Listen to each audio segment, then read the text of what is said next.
Nous appelons les jeunes,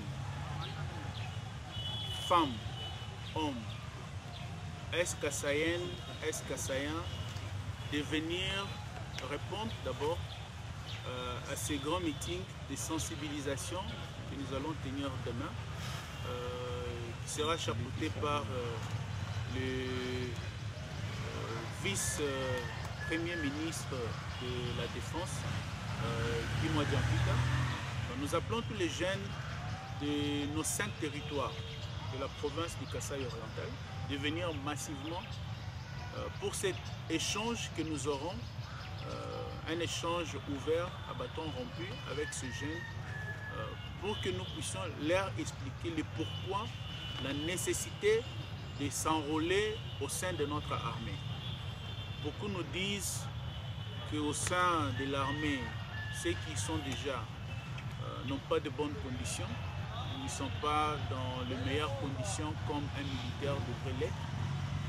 Vous avez tous appris que aujourd'hui le chef de l'État a lancé cette campagne de l'effort de guerre et la réduction des trains de vie.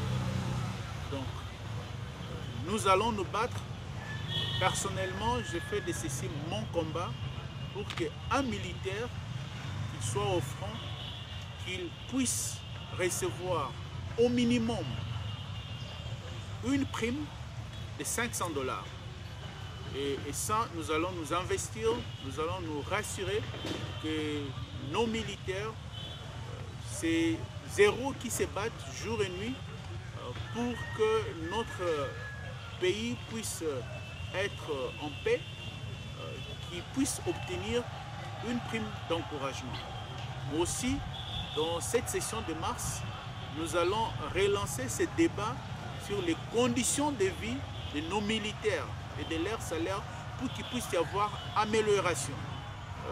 Les peuples congolais, en particulier mes électeurs ici en Mbuji-Mayi, je vous demande de venir massivement, que nous puissions nous enrôler.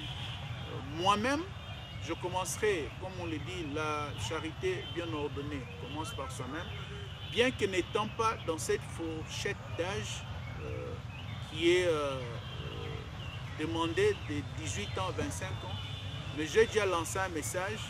Mes cousins, mes neveux, mes nièces, mes frères et sœurs qui remplissent ces conditions, nous allons les prendre, nous allons les enrôler dans l'armée et ceci c'est pour défendre notre nation.